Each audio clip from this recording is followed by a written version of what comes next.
അണിഞ്ഞൊരുങ്ങുന്നത് നല്ലതാണ്, എന്നാൽ അധികമായാൽ വെറും വേഷം കെട്ടലാകും. അത് അപമാനമാണ്. ആത്മീയ അണിഞ്ഞൊരുങ്ങൽ ആവശ്യമാണ്. ആത്മാർത്ഥമാണെങ്കിൽ ഒരിക്കലും അത് അധികമാകുകയില്ല.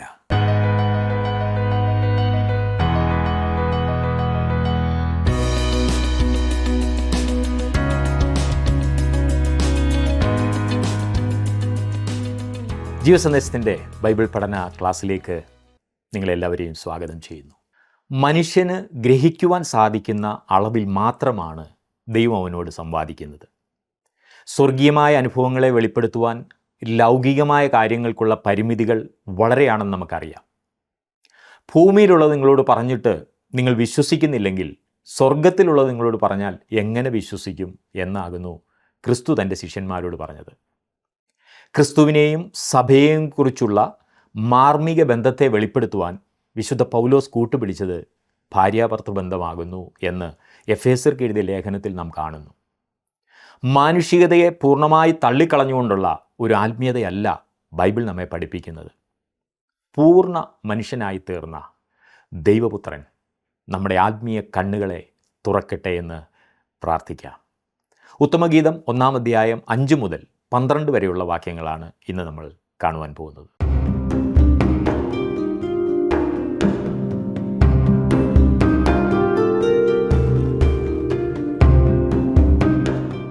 ശലോമൻ രാജാവ് എഴുതിയ ഉത്തമഗീത പുസ്തകം ഏറെ ആത്മീയ വർധന വരുത്തുവാൻ സഹായകമാകുന്നു എന്ന് ഇതിനോടകം നിങ്ങൾ തിരിച്ചറിഞ്ഞു എന്ന് ഞാൻ വിശ്വസിക്കുന്നു. 5 ചെറിയ ഗീതങ്ങളാലാണ് ഈ പുസ്തകം രചിക്കപ്പെട്ടിരിക്കുന്നത്. കാന്തനും കാന്തയും തമ്മിലുള്ള സ്നേഹബന്ധത്തിൻ്റെ മനോഹരമായ വർണ്ണനയുമായിട്ടാണ് 1-ാമത്തെ ഗീതം ആരംഭിക്കുന്നത്. അത് വെളിവാക്കുന്ന പല പദപ്രയോഗങ്ങൾ നാം ഇവിടെ കാണുന്നു. കാന്തൻ്റെ ചുംബനം, കാന്തൻ്റെ സ്നേഹം, കാന്തൻ്റെ ആകർഷണ ശക്തി. ഇന്ന് നാം വേറെ ചില കാര്യങ്ങൾ കാണുവാൻ പോകുകയാണ്. ഇനിയും വെയിൽ കൊണ്ട് കറുത്ത ആ അടിമ പെൺകുട്ടിയെക്കുറിച്ചാണ് നാം വായിക്കുന്നത്. 1-ാം അധ്യായത്തിൻ്റെ 4-ാം വാക്യം വരെ നാം ചിന്തിച്ചിരുന്നു. 5 മുതലുള്ള വാക്യങ്ങൾ ഇന്ന് നമുക്ക് പഠിക്കാം. 5-ഉം 6-ഉം വാക്യങ്ങൾ ഞാനൊന്ന് വായിക്കട്ടെ. യെരൂശലേം പുത്രിമാരെ, ഞാൻ കറുത്തവളെങ്കിലും കേദാര്യ കൂടാരങ്ങളെപ്പോലെയും ശലോമോൻ്റെ തിരശീലകളെപ്പോലെയും അഴകുള്ളവൾ ആകുന്നു. എനിക്ക് ഇരുൾ നിറം പറ്റിയിരിക്കിയാലും ഞാൻ വെയിൽ കൊണ്ട് കറുത്തിരിക്കിയാലും എന്നെ തുറിച്ചു നോക്കരുത്. എൻ്റെ അമ്മയുടെ പുത്രന്മാർ എന്നോട് കോപിച്ചു, എന്നെ മുന്തിരിത്തോട്ടങ്ങൾക്ക് കാവലാക്കി. എൻ്റെ സ്വന്തം മുന്തിരിത്തോട്ടം ഞാൻ കാത്തിട്ടില്ലതാനും. കേദാർ കൂടാരങ്ങൾ അവ കറുത്ത ആട്ടിൻ തോൽ കൊണ്ടുണ്ടാക്കിയ കൂടാരങ്ങളായിരുന്നു. ഇന്നും ഈ പറഞ്ഞ ദേശങ്ങളിൽ കറുത്ത തോൽ കൊണ്ടുള്ള കൂടാരങ്ങൾ അലഞ്ഞു തിരിഞ്ഞ് നടക്കുന്നവർ താമസിക്കുവാനായി ഉപയോഗിക്കുന്നതായി കാണുവാൻ കഴിയും. ഇവിടെ താൻ കറുത്തവളാകുന്നു എന്ന് പെൺകുട്ടി പറയുമ്പോൾ അവൾ തൻ്റെ വർഗത്തെക്കുറിച്ചല്ല സൂചിപ്പിക്കുന്നത്. ശൂലേം പ്രദേശത്ത് നിന്നുള്ള ഒരു യഹൂദ പെൺകുട്ടിയാകുന്നു അവൾ. തൻ്റെ കറുപ്പിൻ്റെ കാരണം അവൾ തന്നെ വിശദീകരിക്കുകയാണ്. ശലോമോൻ്റെ മുന്തിരിത്തോട്ടങ്ങളിൽ ഒന്നിൽ പണി ചെയ്തിരുന്ന കൃഷിക്കാരായിരുന്നു അവളുടെ കുടുംബം. അവൾക്കും മുന്തിരിത്തോട്ടത്തിൽ പോയി വേല ചെയ്യേണ്ടതായി വന്നിരുന്നു. ഞാൻ വെയിൽ കൊണ്ട് കറുത്തു പോയിരിക്കുന്നു എന്നത്രേ അവൾ പറയുന്നത്. നമ്മുടെ നാട്ടിലും നമ്മൾ അങ്ങനെയുള്ളവരെ കണ്ടിട്ടുണ്ടല്ലോ. അവർ നല്ല നിറമുള്ളവരായിരുന്നു, എന്നാൽ നിരന്തരമായ അധ്വാനം കൊണ്ട് കറുത്ത് കരിവാളിച്ചു പോയി. അവൾ കറുത്തവളാണ് എങ്കിലും അവൾ സുന്ദരിയായിരുന്നു, അവൾ അഴകുള്ളവളായിരുന്നു.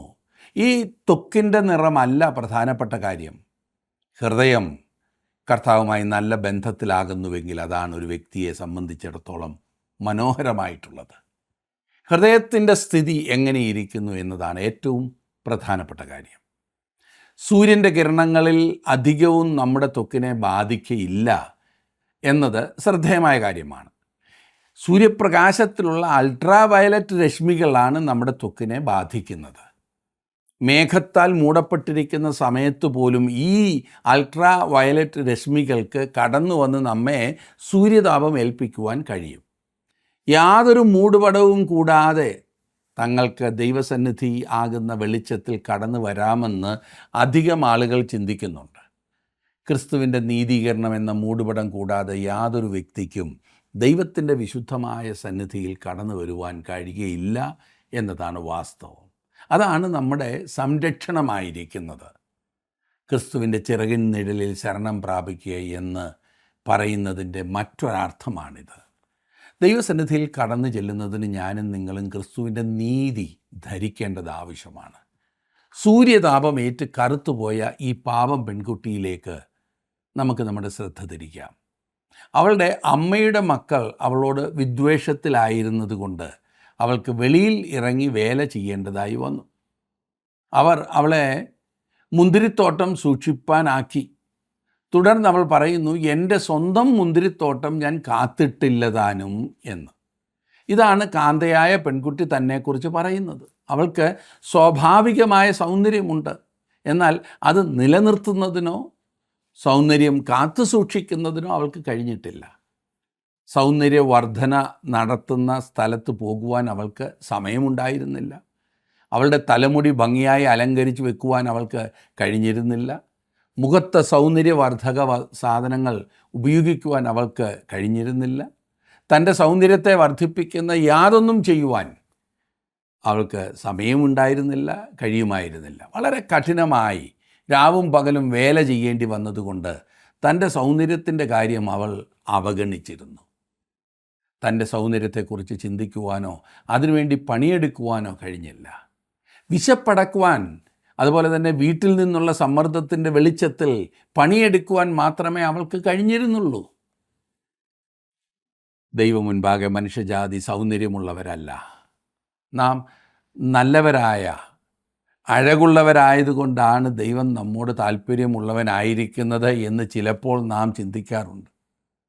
വാസ്തവത്തിൽ നാം ദൈവസന്നിധിയിൽ വിരൂപരാണ്, വെയിൽ കൊണ്ട് കറുത്തിരുണ്ടവരാണ്.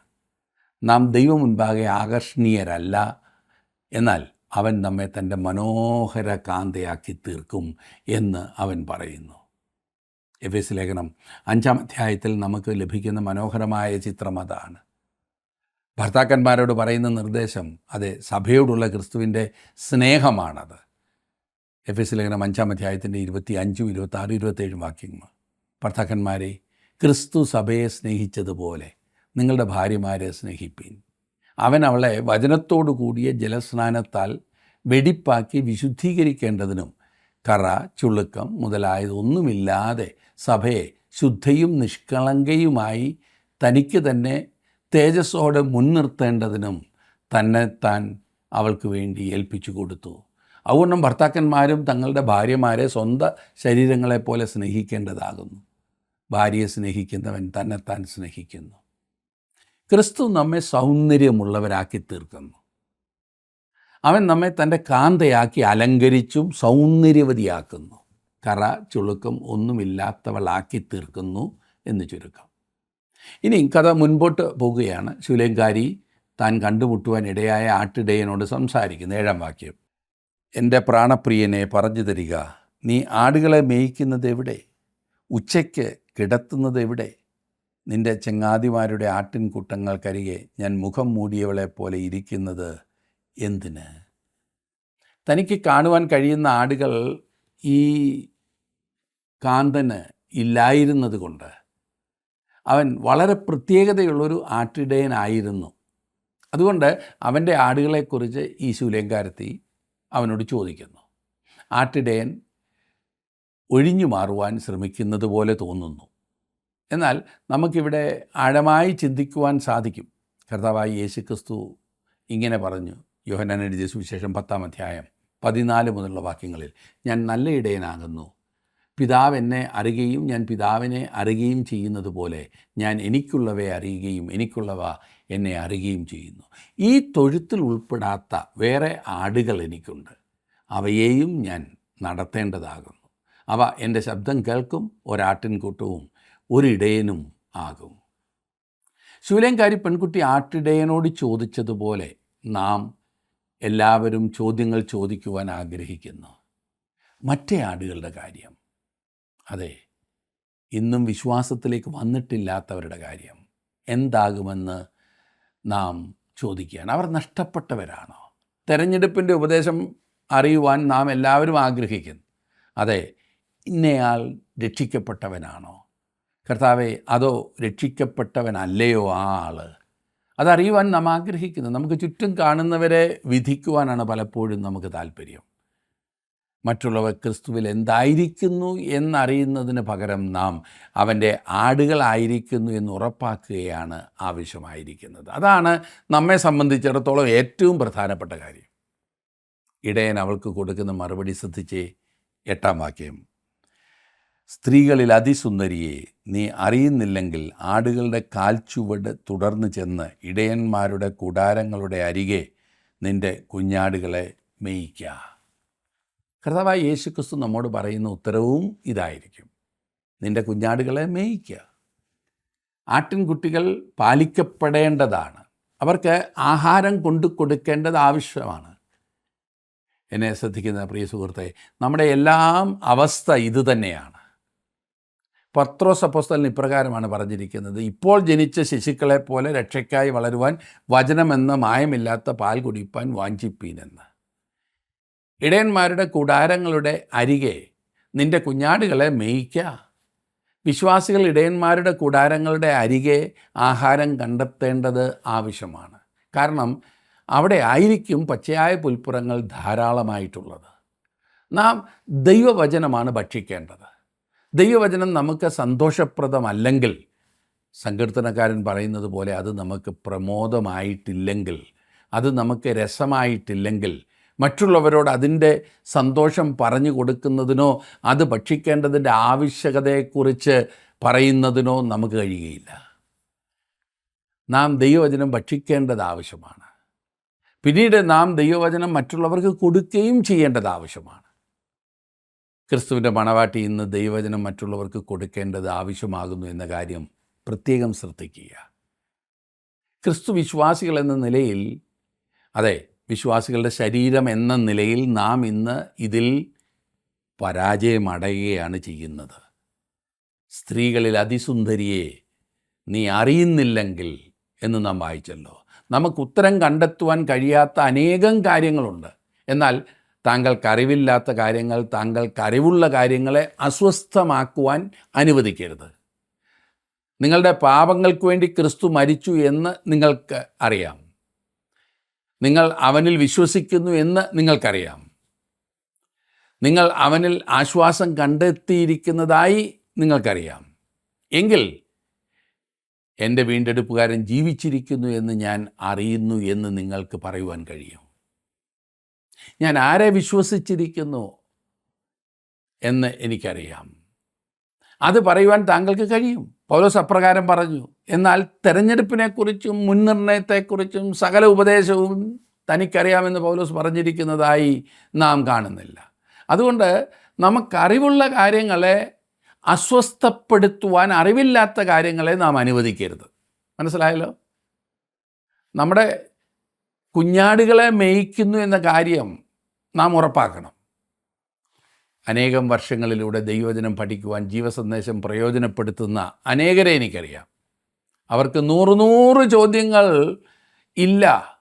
പിന്നെയോ പഠിച്ച കാര്യങ്ങൾ എങ്ങനെയെങ്കിലും മറ്റുള്ളവരെ പഠിപ്പിക്കുവാനുള്ളൊരു വലിയ തീഷ്ണതയുണ്ട്. രോഗക്കിടക്കയിൽ നിന്നും എഴുന്നേറ്റ് കാര്യമായി ഒന്നും ചെയ്യുവാൻ കഴിയാത്ത ഒരമ്മച്ചി വയനാട്ടിലുണ്ട്. അവരുടെ കിടക്കയിൽ കിടന്നുകൊണ്ട് അവർ തൻ്റെ സ്നേഹിതർക്കും ബന്ധുക്കൾക്കും മറ്റ് പരിചയക്കാർക്കും ജീവസന്ദേശ പഠനം റെക്കോർഡ് ചെയ്തത് വാങ്ങി അയച്ചു കൊടുത്തുകൊണ്ടേയിരിക്കുന്നു. എത്ര മഹത്തായ ഒരു ശുശ്രൂഷയാണ് ഈ അമ്മച്ചി ചെയ്യുന്നത്. ദൈവം അവരെ അനുഗ്രഹിക്കട്ടെ. ഇതേ കാര്യമാകുന്നു കാന്തൻ തൻ്റെ കാന്തയോട് പറയുന്നത്. മറ്റുള്ളവരുടെ ആടുകളെക്കുറിച്ച് നീ അറിയേണ്ടതില്ല. നിൻ്റെ ആടുകളെ നീ തീറ്റിപ്പോറ്റുക. അവർക്ക് ദൈവവചനം ലഭിക്കുന്നു എന്ന് നീ ഉറപ്പാക്കുക. തുടർന്ന് നാം കാന്തയുടെ അലങ്കാരമാണ് കാണുന്നത്. 9-ാം വാക്യം ഞാനൊന്ന് വായിക്കാം. എൻ്റെ പ്രിയേ, ഫറവോൻ്റെ രഥത്തിന് കെട്ടുന്ന പെൺകുതിരയോട് ഞാൻ നിന്നെ ഉപമിക്കുന്നു. ഞാൻ മുമ്പ് സൂചിപ്പിച്ചതുപോലെ പ്രിയേ എന്ന് ഉപയോഗിച്ചിരിക്കുന്നിടത്ത് മണവാളൻ മണവാട്ടിയോട് സംസാരിക്കുകയാണ് ചെയ്യുന്നത്. പ്രിയൻ എന്ന് ഉപയോഗിച്ചിരിക്കുന്നിടത്ത് മണവാട്ടി മണവാളിനോട് സംസാരിക്കുകയാണ് ചെയ്യുന്നത്. എൻ്റെ പ്രിയേ, ഞാൻ നിന്നെ ഫറവോൻ്റെ രഥത്തിന് കെട്ടുന്ന പെൺകുതിരയോട് ഉപമിക്കുന്നു. മോശയും ഇസ്രായേൽ മക്കളും മിസ്രയീം വിട്ട് ചെങ്കടലിൻ്റെ തീരത്തെത്തിയപ്പോൾ അവർക്ക് പിൻപോട്ട് പോകുവാൻ കഴിയുമായിരുന്നില്ല. കാരണം ഫറവോൻ്റെ രഥങ്ങൾ അവരെ പിന്തുടരുന്നുണ്ടായിരുന്നു. കുതിരകളോടും രഥങ്ങളോടും കൂടിയ സൈന്യത്തിൻ്റെ മുന്നേറ്റം അത് ഭയാനകമായിരുന്നു. ഭീകരമായ കാഴ്ചയായിരുന്നു. ഭയവും അതേസമയം തന്നെ അത്ഭുതവും ഉളവാക്കുന്ന കാര്യമായിരുന്നു അത്. ഇവിടെ മണവാളൻ പറയുകയാണ്, ഫറവോൻ്റെ രഥത്തിന് കെട്ടുന്ന പെൺകുതിരയെപ്പോലെ ഈ ഗ്രാമീണ പെൺകുട്ടിയുടെ സൗന്ദര്യം അവനെ അത്ഭുതപ്പെടുത്തുകയും ഉത്തേജിപ്പിക്കുകയും ചെയ്യുന്നുവെന്ന്. അവൾ കൊട്ടാരത്തിൽ വളർന്ന പെൺകുട്ടിയായിരുന്നില്ല. അവൾ സൗന്ദര്യവർദ്ധനവിന് വേണ്ടി ഒരിക്കലും മെനക്കെട്ടിട്ടില്ല. അതിനുവേണ്ടി യാതൊന്നും ചെയ്യുവാൻ അവളെക്കൊണ്ട് കഴിയുമായിരുന്നില്ല. തന്നെ സംരക്ഷിക്കുന്നതിന് പോലും അവൾ ശ്രദ്ധിച്ചിരുന്നില്ല. എങ്കിലും അവൾക്ക് ഒരു സ്വാഭാവികമായ ജന്മനാ ഉള്ള ആകർഷണീയതയും സൗന്ദര്യവും ഉണ്ടായിരുന്നു. താൻ ശ്രദ്ധിച്ച കാര്യങ്ങളെക്കുറിച്ച് തുടർന്ന് അവൻ പറയുന്നത് 10-11 വാക്യങ്ങൾ വായിക്കാം. നിന്റെ കവിൾത്തടങ്ങൾ രത്നാവലി കൊണ്ടും നിന്റെ കഴുത്ത് മുത്തുമാല കൊണ്ടും ശോഭിച്ചിരിക്കുന്നു. ഞങ്ങൾ നിനക്ക് വെള്ളിമണികളോടുകൂടിയ സുവർണ സരപ്പിളി ഉണ്ടാക്കിത്തരാം. നിന്റെ കവിൾത്തടങ്ങളും കഴുത്തും ശോഭിച്ചിരിക്കുന്നു. അവളുടെ കഴുത്തും കവിൾത്തടങ്ങളും മനോഹരമാണെന്ന് അവൻ പറയുന്നു. താൻ അവയെ ആഭരണങ്ങൾ കൊണ്ട് നിറയ്ക്കുവാൻ ആഗ്രഹിക്കുന്നു എന്നും അവൻ പറയുന്നു.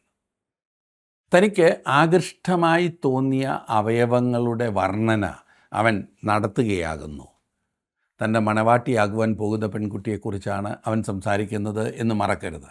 ഏതെങ്കിലും വഴിയെ പോകുന്ന ആരോടെങ്കിലും സംസാരിക്കുന്നതല്ല ഇത്. അവൻ വളരെ ദൃഢതയോടും ഉറപ്പോടും കൂടി സംസാരിക്കുന്നതായി നമുക്ക് ഈ ഭാഗത്ത് കാണുവാൻ സാധിക്കും. ആത്മീയമായ രീതിയിൽ സഭയാണ് മണവാട്ടി, കർത്താവായ യേശുക്രിസ്തു മണവാളനും. അവൻ സഭയിൽ എന്തെങ്കിലും സൗന്ദര്യം കാണുന്നുണ്ടോ? എന്നെ ശ്രദ്ധിക്കുന്ന പ്രിയ സുഹൃത്തെ, അവൻ നമ്മെ എല്ലാവരെയും നഷ്ടപ്പെട്ട പാപികളായിട്ടാണ് കണ്ടത്. അതെ, ശൂലേങ്കാരത്തി പെൺകുട്ടിയെ അവഗണിക്കപ്പെട്ടിരുന്ന ഒരു വ്യക്തിയായി അവൾക്ക് തന്നെ തോന്നിയിരുന്നുവെങ്കിലും സ്വാഭാവികമായ അഴകും സൗന്ദര്യവും അവൾക്കുണ്ടായിരുന്നു. എന്നാൽ നമുക്കതുപോലുമില്ല. ക്രിസ്തുവിന് ആകർഷണീയമായി തോന്നത്തക്കതായ യാതൊരു ശ്രേഷ്ഠതയും സൗന്ദര്യവും നമ്മിലില്ല. അവനെ കാഴ്ചവെക്കുവാൻ നമ്മുടെ പക്കൽ ഒന്നുമില്ല. വെറും വഷളത്വം മാത്രം, വിരൂപത മാത്രം, പാപം വികൃതമാക്കിയ മനുഷ്യകോലങ്ങൾ. അതെ, അങ്ങനെയുള്ളവർക്ക് വേണ്ടി അവിടുന്ന് സകലവും നൽകുന്നു. അവിടുന്ന് നമുക്ക് വേണ്ടി സകലവും നൽകിത്തരുന്നു. ഈ ചിത്രം ഇസ്രായേൽ ജാതിയെ സംബന്ധിച്ചും വാസ്തവമാണ്.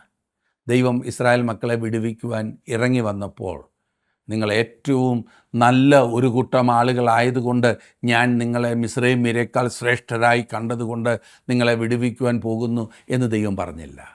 അവർ അന്നും മറുതലിക്കുന്നവരായിരുന്നു, അനുസരണം കെട്ടവരായിരുന്നു. ദൈവത്തിന് അവരിൽ യാതൊരു നന്മയും കാണുവാൻ കഴിയുമായിരുന്നില്ല. വാസ്തവത്തിൽ അവർ ചെറിയവരും താണവരും അടിമകളുമായിരുന്നു. നിങ്ങൾ എന്നോട് വിശ്വസ്തരായിരുന്നത് കൊണ്ടാണ് ഞാൻ നിങ്ങളെ സ്വതന്ത്രരാക്കുന്നതൊന്നും ദൈവം പറഞ്ഞില്ല.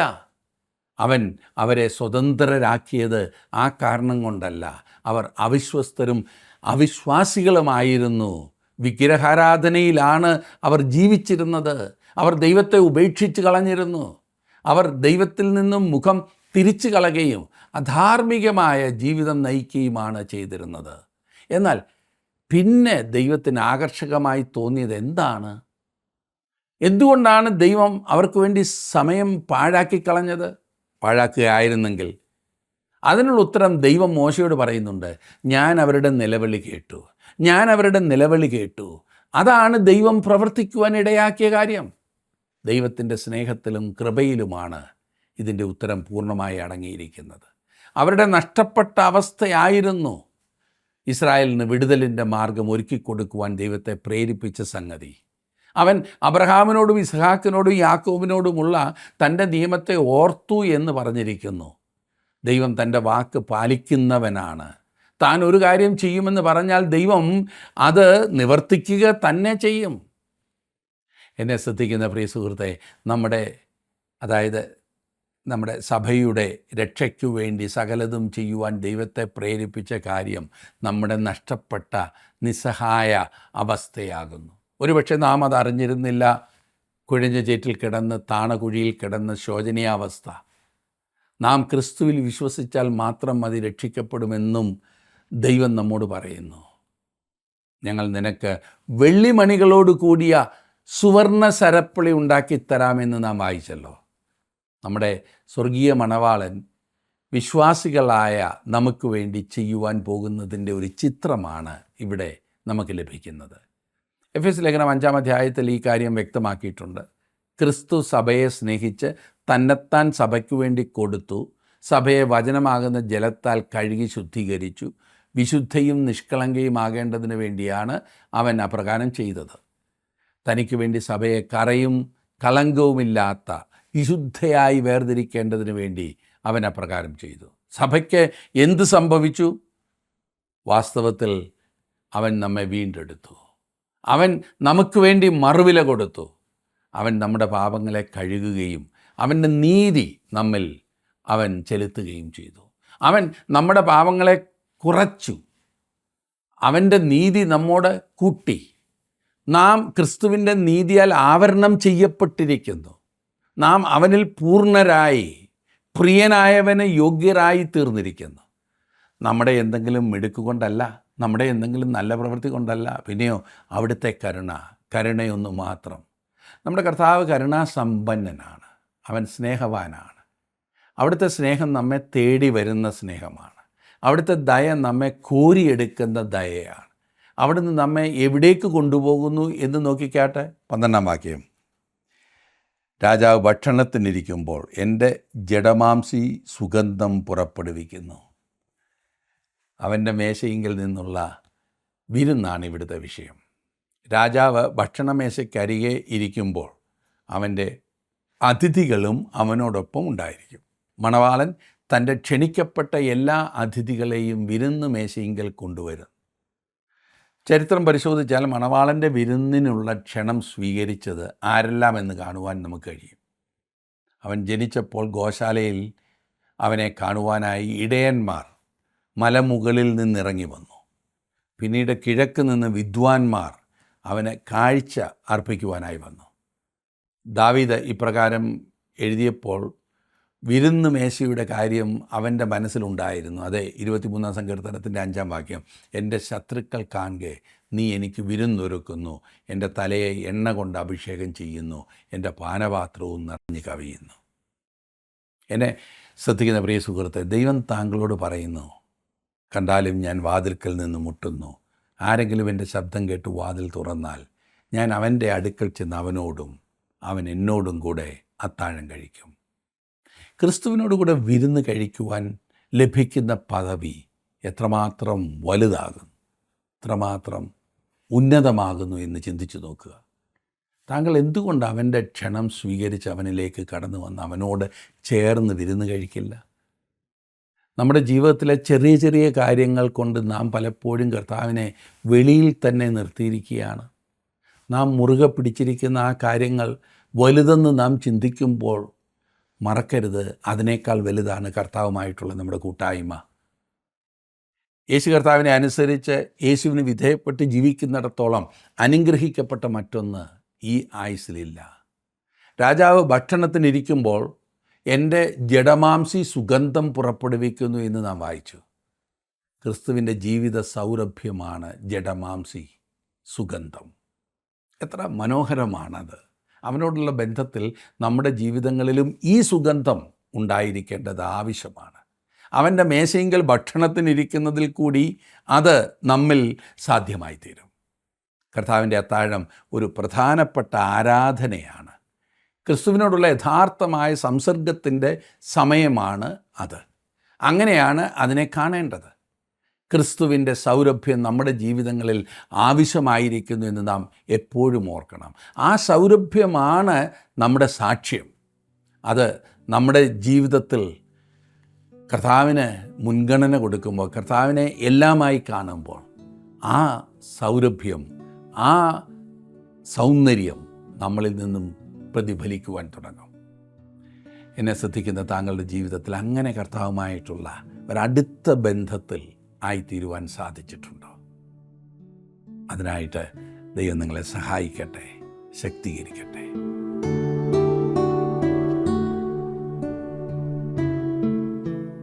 അന്തഃപുരത്തിലെ രാജകുമാരി ശോഭാ പരിപൂർണയാകുന്നു.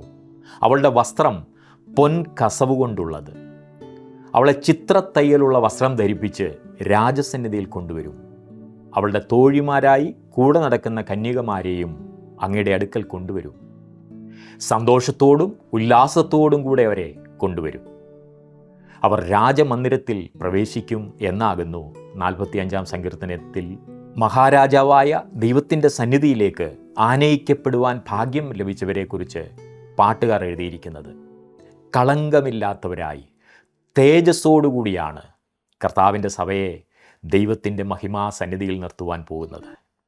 ആ പ്രത്യാശയാൽ നമ്മുടെ ഹൃദയങ്ങൾ നിറഞ്ഞിരിക്കട്ടെ.